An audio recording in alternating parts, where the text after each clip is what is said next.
O rock brasileiro dos anos 70, na verdade, começou na década de 60. Eu vou contar essa história aí pra vocês. É uma história bem bacana, tem várias e várias bandas super interessantes. Eu fiz 2 livros a respeito dessas bandas. Um deles é esse aqui, ó, o Barra Rock. E também tem o Anos de Chumbo, Rock e Repressão durante o AI-5. Então vamos conferir essa história bem complicada que foi fazer rock and roll nos anos 70 no Brasil em plena ditadura militar. Fica aí para saber como foi uma barra pesada fazer rock and roll nas décadas de 60 e 70 no Brasil.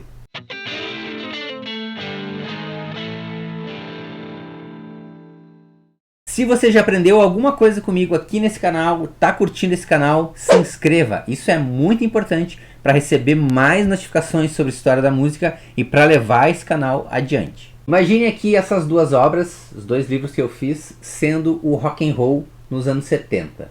Na minha direita, a gente tem então a ditadura militar, conservadorismo, repressão, censura. Nada a favor do rock and roll. Tudo contra, odiando cabeludos e rebeldes. Do meu lado esquerdo, setores da esquerda que lutavam contra a ditadura militar, mas que achavam que para lutar de forma digna, você deveria utilizar uma arte, uma música que fosse genuinamente brasileira. O que acontece com esse pessoal aqui do rock and roll?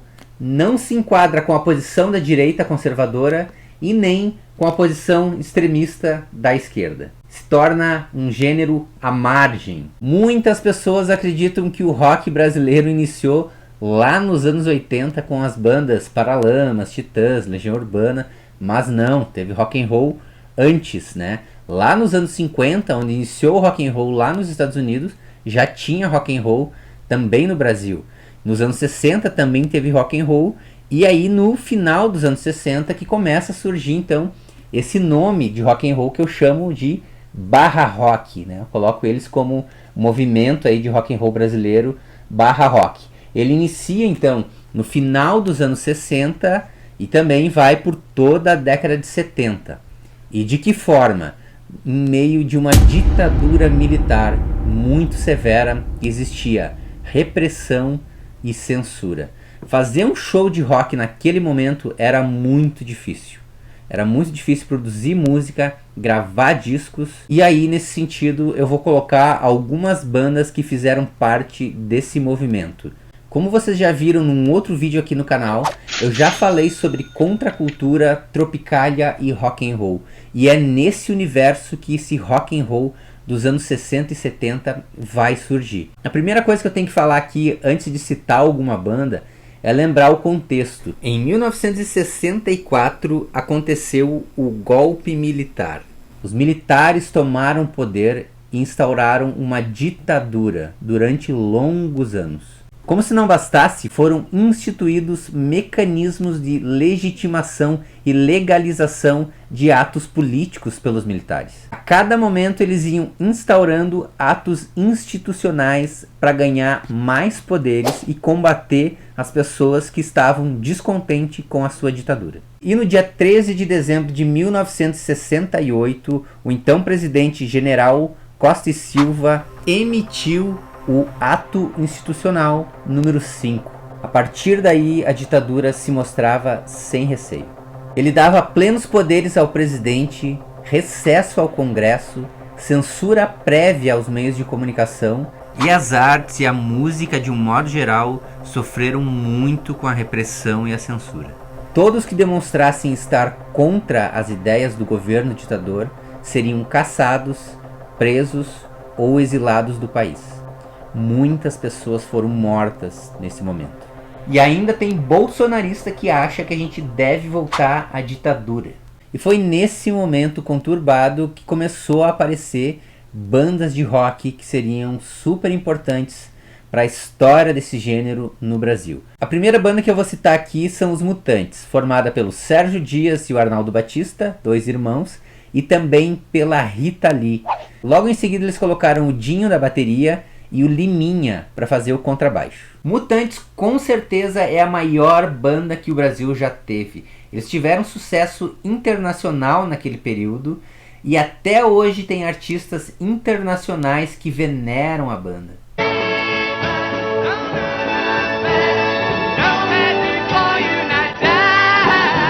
A banda era muito ligada ao psicodelismo e ao deboche, isso vinha muito da Rita Lee, e claro, era muita influência do tropicalismo.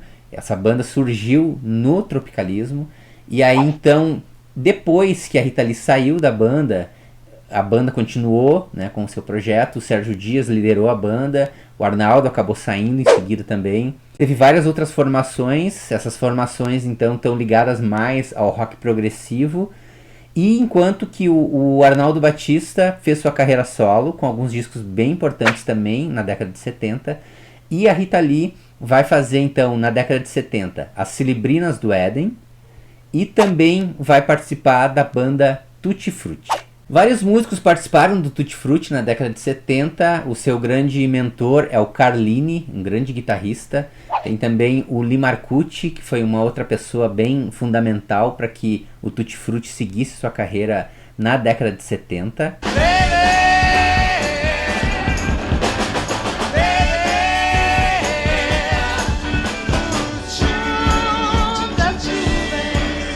Lá na Bahia também surgiu um outro grupo bem interessante ligado ao tropicalismo.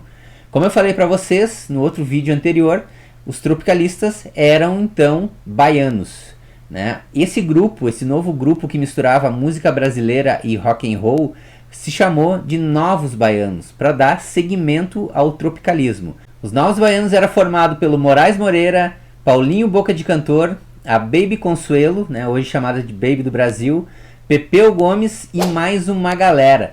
Todos eles viveram um bom tempo em um sítio, vivendo tudo junto com suas famílias, filhos e fazendo muito som. No canto do sítio, no canto do olhar, a menina dança. Dentro da menina, a menina dança. Um outro baiano muito importante que surgiu no final da década de 60 é o Raul Seixas.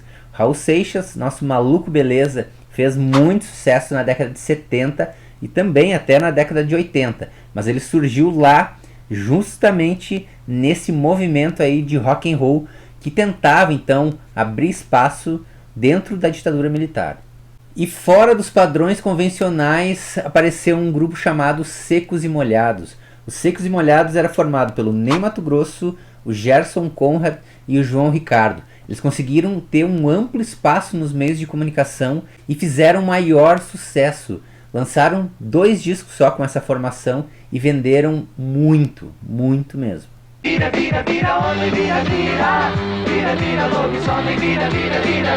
Vira, vira, vira, homem, vira, vira. Mas não eram todos os artistas que conseguiam ter esse sucesso que os Secos e Molhados tiveram. A Rita Lee teve bom sucesso ali nos anos 70, muito mais nos anos 80, mas nos anos 70, com a ditadura militar, chegou a ser presa, sofreu com repressão e censura. Secos e Molhados também tinha muita censura nos seus shows, era bem difícil então de fazer suas apresentações. Imagine, né? Eles tocavam então pintados, com pouca roupa, então tinha todo esse lado do conservadorismo, onde como que homens iam se insinuar dessa forma, né, mostrando o corpo, tendo esse lado mais homossexual, e isso então ia contra a moral e os bons costumes, segundo os militares. Mesmo assim surgiram várias bandas, tanto em São Paulo, quanto no Rio de Janeiro, no Rio Grande do Sul, no Nordeste, em vários lugares do Brasil todo. Em São Paulo a gente teve a Casa das Máquinas, que lançou vários discos importantes, e algumas músicas então que chegaram a tocar em rádios, né, de uma forma um pouco mais tímida, mas que fizeram um certo sucesso naquele meio underground, assim, né, paulista. Joelho de Porco é uma outra banda bem interessante que lidava então com esse lado mais cômico e que apareceu ali em São Paulo também, fazendo sucesso naquele meio, né, para aquela galera então mais underground que gostava desse tipo de som. E a gente viu várias bandas mesclando ritmos brasileiros com o rock. É o caso então, por exemplo, da Almôndegas, que é uma banda do Rio Grande do Sul, que misturava então essa música produzida mais no sul do Brasil. E essa banda tinha 2 integrantes que ficaram conhecidos depois, que é o Cleito e Cledir, né, uma dupla bastante conhecida no Brasil hoje. Na sombra da lua cheia, esse medo de ser um vampiro, lobisomem, um saci tererê. Uma outra banda que misturava a música brasileira lá no Recife é a banda Ave Sangria. Participou também de um movimento chamado Udi Grude. No Rio de Janeiro a gente tinha a Módulo 1000, que fazia um som ligado ao hard rock e ao progressivo. O progressivo estava em alta ali no Brasil. Várias bandas são chamadas até, né, nesse contexto aqui como fazendo parte de um movimento de rock progressivo brasileiro. Uma outra banda carioca super importante que infelizmente não conseguiu lançar um disco naquele momento é Vimana. A banda Vimana, para vocês terem uma ideia, era formado pelo Richie, aquele do Menina Veneno, o Lobão e o Lulu Santos. Puxando bastante pro blues, a gente tem uma banda lá de Fortaleza, chamada O Peso. Então essa banda bem importante chegou a tocar também no Hollywood Rock. E todo mundo achava que essas bandas, de alguma forma, iam estourar. Mas infelizmente elas não tinham muito como fazer isso. Elas não podiam fazer muitos shows por causa da ditadura. Elas mandavam músicas muitas vezes, né, para gravar o disco. Essas músicas eram censuradas. Então pense, você, o artista, né, gravando a sua música, fazendo a sua letra, aí manda para os censores aquela música que você acha que é a melhor do disco, que pode vender o seu disco, que pode chegar a uma rádio. Vêm os militares e dizem, não, isso é proibido, isso não pode ser executado. Então é óbvio que essas bandas desanimavam, né? E não podiam viver muitas vezes da música, então acabavam gravando um disco só e deu. Uma dessas bandas que viveu nessa situação é o Moto Perpétuo. É uma banda então que deu origem ao Guilherme Arantes, né? Um músico que ficou conhecido também, principalmente depois, né, nos anos 80, e que tem a sua carreira bem consolidada até os dias de hoje. E antes que venha me dizer, não era bem assim, a ditadura não era assim, não teve censura. Cara, consegui documentos aqui, ó, da própria censura, do governo federal, tá? Falando então por que tal música foi censurada. E a gente vê coisas absurdas. Tá tudo colocado aqui no meu livro. Uma outra banda nesse contexto aí, que é muito interessante de a gente observar, tá bem ligado ao rock progressivo, é uma banda chamada Som Nosso de Cada Dia, que tinha o Pedrão. Infelizmente faleceu. O Pedrão, ele chegou a me dar entrevistas, né, tanto para os dois livros, né, mas aqui eu acho que foi uma das últimas entrevistas do Pedrão, foi para esse livro aqui. Tá aqui então toda a sua fala, né, ele contando como era viver, né, nessa barra pesada aí de fazer música na ditadura militar. Uma outra banda que infelizmente também já perdeu alguns membros, né, acabaram falecendo, é uma banda chamada A Bolha, essa do Rio de Janeiro, que também fazia hard rock, fazia rock progressivo. E o Renato Ladeira, que infelizmente faleceu, também me deu entrevistas aqui. Uma banda bem interessante da época é o Terreno Baldio. O Terreno Baldio tinha na sua formação o maior guitarrista do Brasil, o mestre, o professor de guitarra do Brasil, o Mozart Mello. Quem não ouviu falar do Mozart Mello, né? Mozart Mello é um grande guitarrista e ele fazia parte então da Terreno Baldio. De um lado mais hard rock, que levava aquele som mais rock and roll, mais clássico, é o Made in Brasil. O Made in Brasil é uma banda que teve várias e várias formações, né? Talvez seja a banda que teve mais formações no mundo inteiro. É muito interessante de observar o Made in Brasil e perceber que também eles tiveram músicas censuradas. Teve um disco do Made in Brasil que praticamente foi todo censurado. Vou te virar de ponta cabeça. Vou te virar de ponta cabeça. Nos anos 70 existia muita criatividade no ar. As bandas então eram ligadas ao rock progressivo, também ao jazz, pegavam elementos dali. E uma das bandas que casava muito bem essa questão do rock progressivo, com bastante influência do jazz, é o Som Imaginário. É uma banda bem interessante e eles faziam muita música instrumental também e se dedicavam então a composições de alto nível.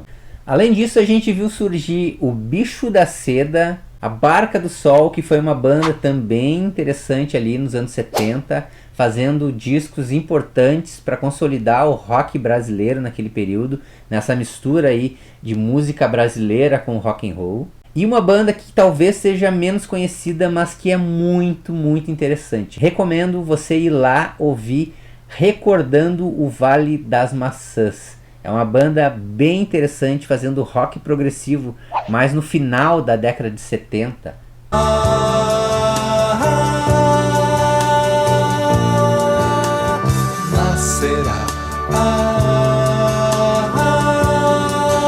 Muitas bandas faziam uma mistura também com o rock rural, que é na verdade o folk rock, aquela música que veio do Bob Dylan lá nos Estados Unidos, mas que eles trouxeram para cá e incorporaram, né, esse nome rock rural. Então tocar com viola caipira, que é coisa daqui, né, gaita de boca às vezes, então tem um violão também com corda de aço. Aí eles faziam rock, faziam essa música um pouco mais caipira, e nessa ideia veio o Sá, Rodrigues e Guarabira.